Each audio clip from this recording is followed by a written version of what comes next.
tenemos la perspectiva de las PASO, proyectos que aparecen en momentos complicados para nuestra sociedad y todavía nos queda la negociación con el Fondo Monetario. Y aquí justamente estamos en comunicación para hablar sobre esto, sobre la economía, el presupuesto, lo que vendrá. Tenemos a Marcelo Casareto, que es diputado nacional por la provincia de Entre Ríos y que es el secretario de la Comisión nada menos que de Presupuesto de la Cámara de Diputados de la Nación. Marcelo, ¿cómo estás? Muy buenas tardes.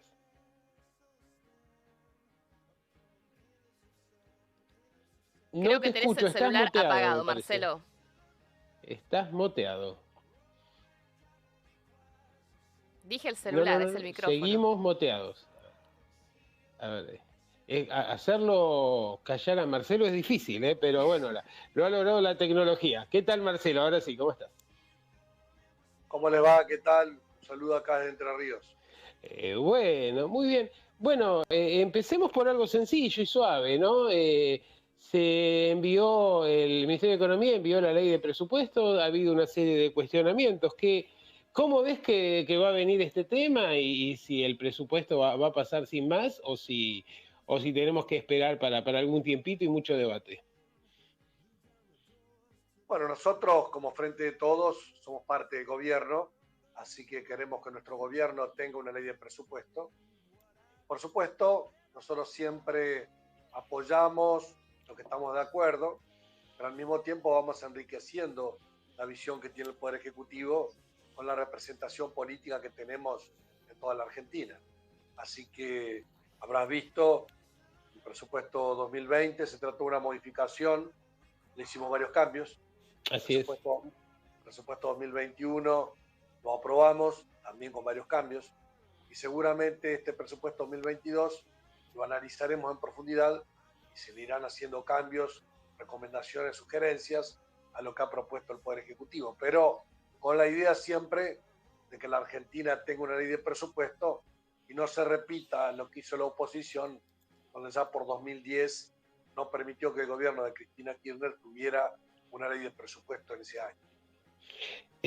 Sí, en realidad hablábamos recién con Oscar Cuartango y hacíamos referencia al tema de que en realidad los números de la economía aparentemente, no solo la macro, sino también en lo que vemos con lo que tiene que ver con inversiones, consumo, actividad comercial, actividad de la construcción, inversiones, está por encima de los niveles de 2019. ¿Vos pensás que se votó de acuerdo a la realidad o se votó de acuerdo al impacto, a la manipulación del blindaje mediático de la oposición?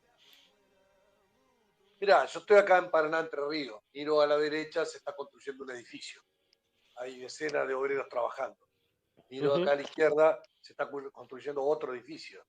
O sea que hay muchísimos trabajadores en actividad. Mañana salgo a Buenos Aires a la ruta y comando día por medio acá en Entre Ríos y es notable la cantidad de camiones con cargas que van, que vienen, pasan por Entre Ríos, que van al exterior, que vienen del exterior para acá. O sea que el movimiento económico es muy importante que está teniendo la República Argentina. Por supuesto, eso es lo que mide el INDEC. Sí. Recién estaba en comunicación con Marco Labaña, estaba marcando allí una tendencia de prácticamente 10% de crecimiento los primeros 7 meses de este año.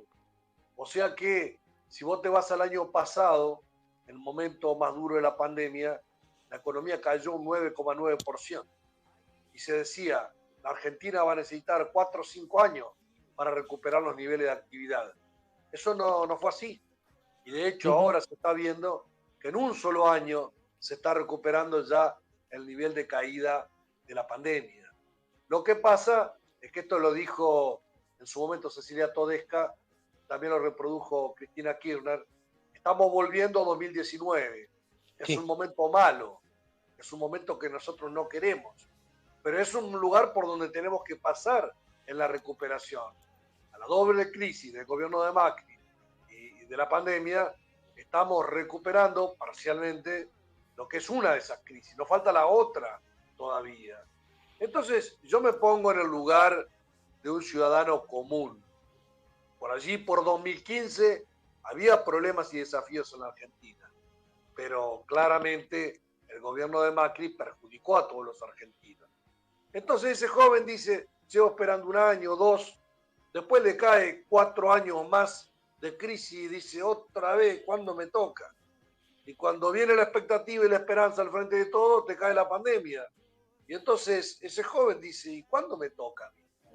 Es como que pierde la expectativa, pierde la esperanza y no mira muy bien lo que está pasando de carácter general, sino que mira su realidad. Y lo que tiene más cerca es castigar al gobierno. Y lo va a castigar como castigaron todos los electorados a los oficialismos en las elecciones a nivel pandemia. Y por supuesto que se va a magnificar si 10 o 20 se adelantaron en la cola para vacunarse, o se va a magnificar si alguno festejó un cumpleaños con 10 en la residencia de Olivos. En condiciones normales eso tendría un impacto, pero no tanto impacto como lo tuvo, y sobre todo, como vos decías, con ese aparato de grandes medios de comunicación que están esperando cada error nuestro para amplificarlo y para magnificarlo. Creo que la verdad es que el pueblo nunca se equivoca. Si nos castigaron electoralmente y caímos de 48% a 30%, significa que cometimos errores. Esto es la discusión que tuvo el presidente con la vicepresidenta y que fue motivo de cambio de opiniones. No está mal que así sea. Lo importante es que podamos encontrar los recambios de personas y los cambios de políticas para cumplir la expectativa que tienen todos los argentinos. Justamente por lo que vos decías recién, ¿no? Le han caído de una manera brutal a Daniel Goyán por simplemente haber comentado que una vecina le decía, bueno, con platita la foto no hubiera sido, con platita en el bolsillo la foto no hubiera sido tan determinante, ¿no? Tal vez. Y efectivamente, digamos, a mí me parece que sí, que con platita en el bolsillo y con un mercado de consumo y con una reactivación económica, efectivamente los puntos, los ejes sobre los cuales las personas determinan sus decisiones políticas, su intención de voto son diferentes, ¿no? Yo te remitiría a uno de los conceptos de Perón, que decía que el objetivo fundamental era la grandeza de la patria y la felicidad de nuestro pueblo. Exacto. Y él decía que la grandeza de la patria era algo que vos lo podías considerar de una manera, yo de otro, era difícil de percibir para el común del pueblo argentino. Ahora, la felicidad sí. Entonces, nosotros nos encontramos con un gobierno anterior que de 4 años, 3 años cayó la economía. Cayeron los salarios 20%, cayeron las jubilaciones 20%, cayó la actividad económica un 7%, y si la mirás medida per cápita, más alto todavía. Entonces, en ese punto nos tocó agarrar la conducción nacional.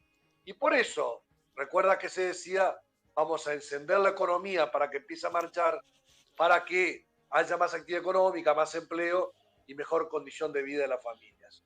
Eso empezó a ocurrir en los primeros 60, 90 días, pero se interrumpió por la pandemia. Entonces, ahora, en la salida de la pandemia, la recuperación va a ser muy importante. ¿Te acuerdas del presupuesto de este año, cuando se presentó? ¿Qué pauta de crecimiento tenía? Un 5%. Un 5%, así que ya está por encima. Bueno, y después ya estábamos a 6, a 7. El ministro de Economía dijo vamos a crecer un 8%. Y yo te digo, vamos a crecer un 9%.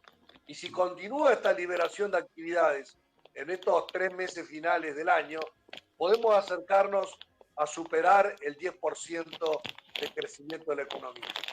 ¿Cuál es el desafío que tenemos en este momento?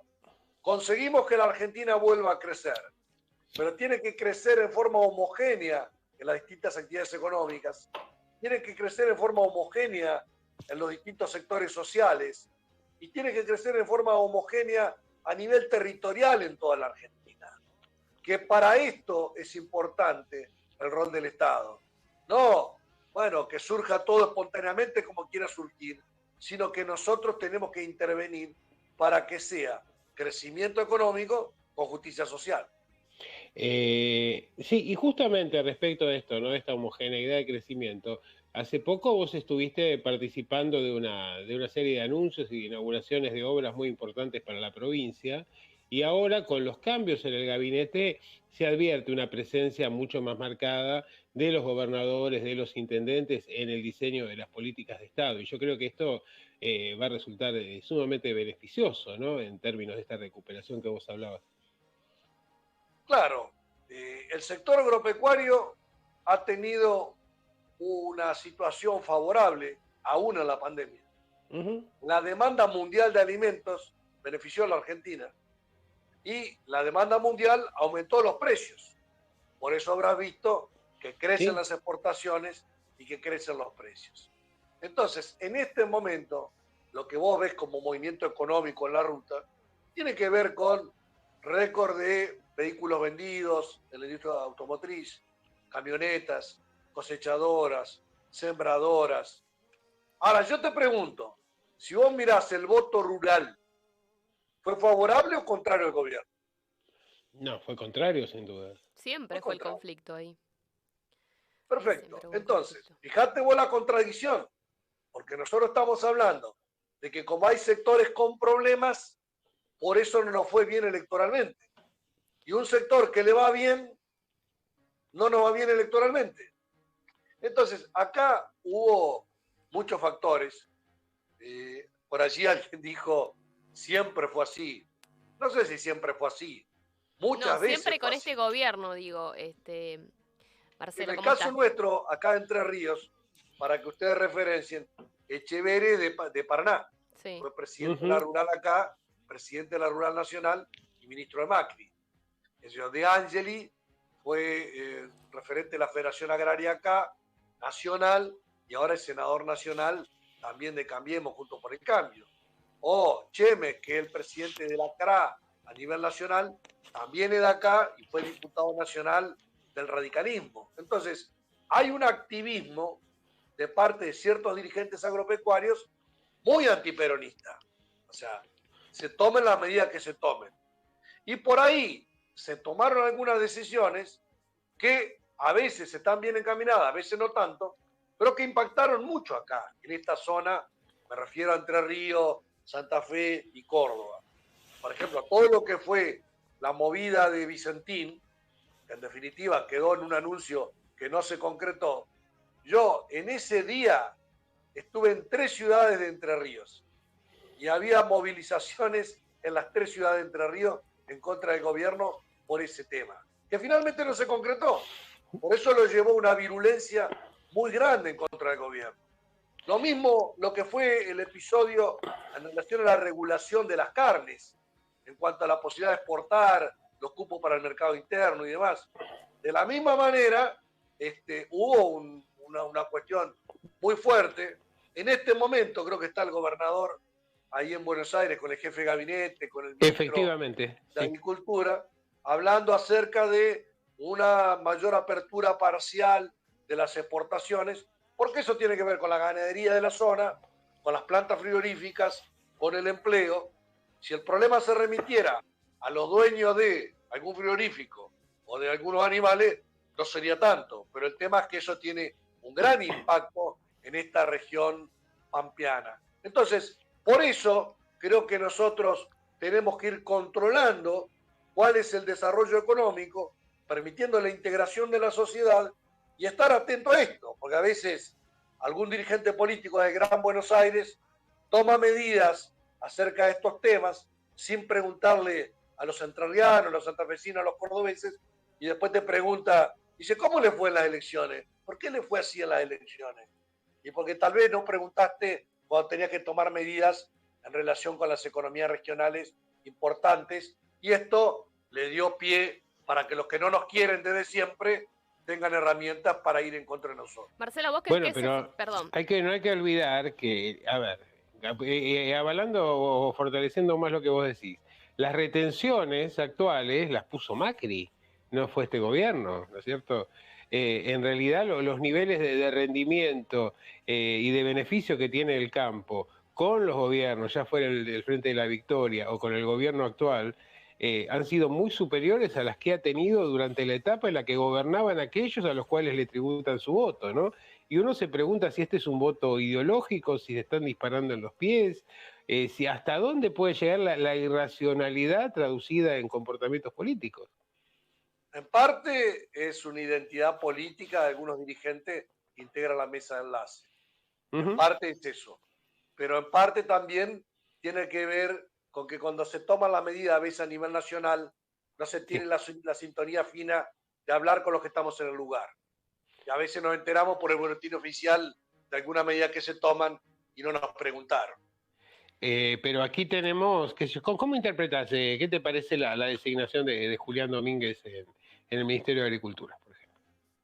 Creo que es un dirigente político de mucha experiencia, que ya hizo este trabajo posterior a la crisis del 2008 y que pudo encaminar el diálogo con el sector, que es una negociación.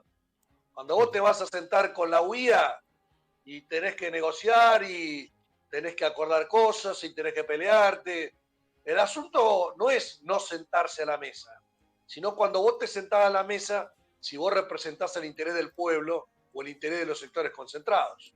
En este sistema tenés que sentarte, de la misma manera que te tenés que sentar con la Cámara Argentina de Comercio o con el grupo de los 8 entidades empresarias, o de la misma manera que te tenés que sentar con la minería o con el petróleo o con los bancos, también tenés que sentarte con el campo. No podés no tener agenda con el campo y decir son todos contrarios, porque una cosa que en ese grupo vos pierdas 3-7 o 4-6 y otra cosa que pierda 0-100. Entonces ahí se nos complica electoralmente. Por eso creo que Julián Domínguez puede encontrar una agenda de diálogo con el sector. Marcelo, yo te iba a preguntar hace un ratito, más allá de estos problemas que vos mencionás, que tienen que ver con la comunicación del gobierno, ¿cuál crees que fue el mayor error que cometió para, digamos, para que la gente no les castigue en la urna, por decirlo así? Yo no sé si tendría que mirar tantos errores. Yo tengo una conducta que es cuando nos va mal, primero pongo un espejo adelante y me miro yo qué es lo que hice. Y entonces primero tengo que hacer la autocrítica de mi trabajo y después pensar en los otros. Porque si no, lo de conurbano dice, ¿por qué perdieron tanto en la región centro? ¿Viste? Y lo del norte dice, ¿por qué perdieron tanto en capital? Y lo de capital dice, bueno, pero sacamos un punto más que antes. ¿Y pero por qué perdimos en Mendoza? Bueno, y empezamos así. Nosotros tenemos que hacernos cargo. Acá, en Entre Ríos, yo fui candidato hace 2 años, sacamos 45%. Y ahora hace 2 semanas sacamos 29,5%. Caímos de 383.000 votos a 227.000. Hubo 156.000 votos en menos. Caímos 16 puntos. Entonces, tenemos que trabajar, todos los que tenemos alguna intervención, los funcionarios del gobierno nacional, los jugadores nacionales, el gobernador, los intendentes, y ojalá que podamos recuperar. Esa es nuestra expectativa, que podamos en noviembre hacer una mejor elección. Acá en Entre Ríos, en general, hemos perdido todas las elecciones intermedias y hemos ganado todas las elecciones generales. Por eso tenemos la gobernación desde hace 20 años. Pero, por ejemplo, en la elección nacional hace 2 años perdimos, hace 4 años perdimos, hace 6 años perdimos, hace 8 años perdimos. O sea, las elecciones nacionales siempre nos cuestan, porque también a algunos les cuesta ver, y miremos mi gobierno, que tenemos 20 ministros, hay uno de Tucumán, que sería Mansur, y uno de Río Negro, que es Soria. Y después tenemos 18 que son de Buenos Aires, la ciudad de Buenos Aires o la provincia de Buenos Aires. Nos cuesta mucho organizar un gobierno federal con una visión, en este caso, de Entre Ríos en la primera línea nacional. Bueno, pero aquí tenemos un tema, Marcelo, ¿no? Que en realidad eso que se perdió fue una PASO. Todavía la elección, el partido está por jugarse.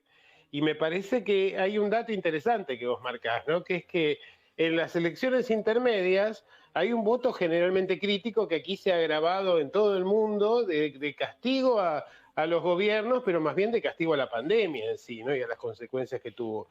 Y me parece que algunos de los cambios, y sobre todo que se han dado en el Gabinete Nacional, y sobre todo creo que lo más importante es que se da una imagen de coherencia que a lo mejor por la pandemia o por la particular composición del Frente de Todos en su momento, no se daba en la etapa previa a las PASO. No sé qué pensás al respecto.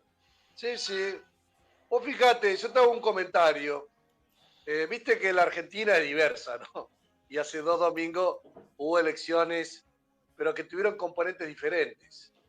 Viste que hubo elecciones provinciales en algunos lugares, Sí, sí. elecciones locales en otras. Provincia de Buenos Aires se votaron concejales, provincia de Santa Fe también. Acá en Entre Ríos no se votó nada más que una boletita de diputados nacionales.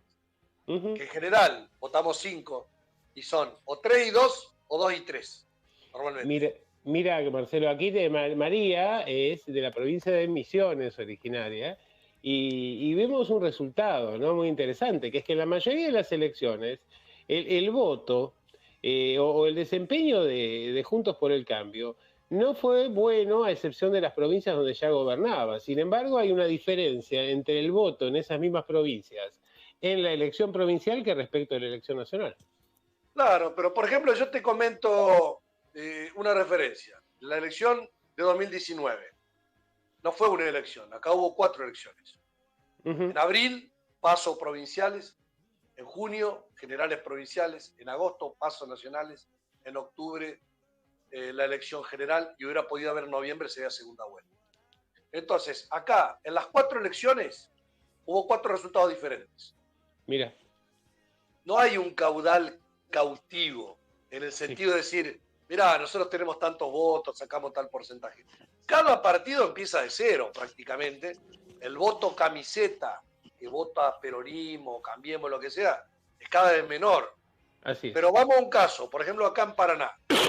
La elección de 2019 hubo 7 candidatos a intendente en la interna nuestra, con 25 o 30 concejales entre titulares, suplentes en cada lista. Entonces, cada lista mueve buscando llegar a la intendencia. En esta elección se votaban 3 diputados nacionales por todo Entre Ríos. Claro. Entonces, en Concordia había 6 listas. En Concepción del Uruguay había 9 listas. En Gualeguaychú creo que había 4 listas. Y ahora vos votabas 3 personas con expectativa de entrar, de los cuales prácticamente 2 nuestros y 2 de ellos van seguros. O sea que estaba en discusión un diputado más, un diputado menos. Entonces vos llamás a votar a 1.100.000 entrerrianos por un diputado de un color o del otro. Entonces, más allá de que vos le metas mucha intensidad, eso no representa un gran atractivo para el común de los mortales. Sí representa para nosotros, que estamos en la actividad política, que sabemos la importancia de tener un diputado más en la Cámara de Diputados para aportar al quórum, para votar las leyes, pero para el común sabe que a Alberto le quedan 2 años, a Bordet le quedan 2 años y a Val le quedan 2 años acá como intendente de la ciudad. Y salga como salga el resultado, eso no va a cambiar. Normalmente en el concepto, ver al diputado nacional como alguien que se mueve, por ejemplo, veamos, de la oposición vino Frigerio fue ministro del Interior de Macri, vive en Buenos Aires, tiene su domicilio ahí en Avenida Libertador, en el piso 12, recorre, fue un vehículo para votar en contra de nosotros, terminó la fiesta y se volvió para Buenos Aires. O sea, hace 2 semanas que no vuelve a Entre Ríos. Y la gente se quedó contenta porque votó en contra de nosotros y nos castigó. Pero en realidad todos saben que a Frigerio no le va a cambiar la vida y que tenemos por lo menos 2 años en lo cual depende de nosotros cambiar o no cambiar la realidad. Entonces, yo tengo un criterio y siempre digo que somos nosotros los que ganamos o perdemos las elecciones. Somos nosotros los que acertamos o nos equivocamos. Y la oposición, con su blindaje mediático, aprovecha los errores nuestros en algún caso o no los aprovecha en otro. Pero el hecho de poder ganar la elección depende más de nosotros que de ellos. y va a depender de gobernar bien. Sí, Marcelo, bueno, pero aquí hay un tema, ¿no? Que es que la oposición, al presentar internas dentro de las PASO, de alguna manera generó un poco, digamos, la zanahoria que atrae al burro, ¿no? Quiero Yo decir, le y pregunto a ustedes, ¿qué registro tienen de Entre Ríos? ¿Cómo salió la elección? ¿Fue pareja o hubo diferencia? hubo en la elección de Entre Ríos, ¿No? bueno, a ver, digamos, me parece, hubo diferencias, pero, digamos, yo creo que son reversibles. El Bueno, problema, pero te lo aclaro porque yo vivo acá. O sea, Frigerio sacó 33%, nosotros sacamos 29,5%. Hay sí, 3,5% de votos de diferencia. Pero lo que pasa es que ellos tuvieron internas, claro, una serie de intendentes radicales se presentaron con una lista, otros con otra, y a la sumatoria de las tres listas llegaron al 51%. por Entonces, eso. cuando vos mirás lista a lista, hubo una diferencia de 3,5. Cuando mirás frente al conjunto de listas, ahí hubo una diferencia de 21 puntos. Entonces, vos mirá que ellos como estrategia lo hicieron en Cava, con 2 listas y sumaron con la lista de López Murphy y la de Rubinstein. Lo hicieron en Exacto. Provincia de Buenos Aires y sumaron con la lista de Manes. Yo lo tengo de vecinos acá, los santafesinos. Presentaron como 5 listas, que iban a Losada con una lista, la Granata con otra, la Espina con otra, Barleta con otra. Bueno, en Córdoba hicieron una interna muy importante, que fue Negri contra Juez. O sea que ellos, de las 23 provincias y Cava, creo que hicieron interna en 19. Y nosotros hicimos en 2. Solamente en Santa Fe y Tucumán. Bueno, que Entonces, Marcelo, pero hay un tema de agotamiento, porque en realidad uno lo que habla, y yo lo he hablado bastante aquí con referentes, con militantes de la provincia de Buenos Aires, sobre todo, es el hecho de que ya no hubo elecciones para definir las autoridades del PJ a nivel nacional o a nivel de la provincia. Cuando llega el momento digamos, de presentarse a la elección de medio término, también se suprime la consulta a la sociedad. Y en algunos lugares hay agotamiento o enojo que se sumó a otras cosas, ¿no? Pero esto no nos tiene que hacer olvidar que si bien el Frente de Todos pierde en una PASO, que no sabemos cómo hacer la general, 6 millones de votos, Juntos por el Cambio, con todo ese movimiento, perdió 2 millones también. por eso, siempre en las elecciones parlamentarias, que no se deciden ni presidencia, ni gobernación, ni intendencias, hay menos afluencia de votantes, siempre. Marcelo, Y en este caso, después de la pandemia, o sea que está grabado un poquito más. Yo lo que digo es, ojalá que nos vaya bien en noviembre y ganemos, pero aún si no ganamos, tenemos la responsabilidad de gobernar bien, Exacto. porque claro. el partido decisivo es en el 2023, donde se va a poner realmente en juego, no 5 o 6 diputados más, 5 o 6 diputados menos, digamos, sino que se va a poner en juego el gobierno. Así Totalmente. que por eso a mí me preocupa, no tanto el cambio de nombres, que recién hablamos de algunos ministros, sino el cambio de políticas. Pues si nosotros resolvemos los problemas de la Argentina, seguramente vamos a ganar en 2023, Marcelo, que es donde se va a movilizar. Y bueno, y si vos decís, los compañeros quieren participar, las compañeras quieren ser candidatas y candidatos, y bueno, llamemos interna en todos los niveles, que se presente el que quiere, y bueno, y veamos. Marcelo, ya Que para la ir gente elija cerrando, mejor. te quería consultar, vos que mencionaste justamente el tema de cambios. ¿Qué te parece el nuevo cambio que hicieron en el gabinete? Creo que está bien. Te hago una aclaración. De los 20 ministros, cuando lo nombró Alberto Fernández o Cristina o juntos, a mí no me preguntaron para ninguno de los 20. Cuando aceptaron la renuncia de los 7 y los recambios, tampoco me preguntaron. O sea que los que estaban antes son buenos compañeros y compañeras y los que están ahora también. Ellos irán midiendo quién está más a la altura del desafío en este momento. ¿Te parece que Pero creo que está bien. te parece que los anteriores no estaban a la altura? No, creo que sí, que son buenos compañeros. Pero yo no los puedo elegir. Claro. ¿Viste? Eso es lo que siempre pasa. ¿Viste? Cuando el técnico llama a un jugador y le dice, escuchame, vos jugás de 9 este partido. Y no le dice por qué, por qué, por qué. Cuando después te dice, escuchame, va a jugar este otro y vos quedás con la 16. Y yo, bueno, quiero una explicación. Bueno, pero cuando te pusieron de 9 no te quejaste ni pediste explicaciones. ¿Qué sé yo? Capaz que a mí me hubiera gustado ser ministro, no me llamaron. Así que Bueno, estás como a 20. tiempo todavía, porque va a haber nuevos cambios después de la elección. Yo te quería hacer una última pregunta breve, por favor. No, El recambio de a mí no me interesa, noviembre. porque tengo Sí, mandato 2 años más. Yo quiero cumplir bueno, mi mandato. Lo digo en broma, pero así como nombraron a 20, había 100 más que podían ser. Ahora recambiaron a 7 y hay un montón de compañeras y compañeros que quedaron afuera.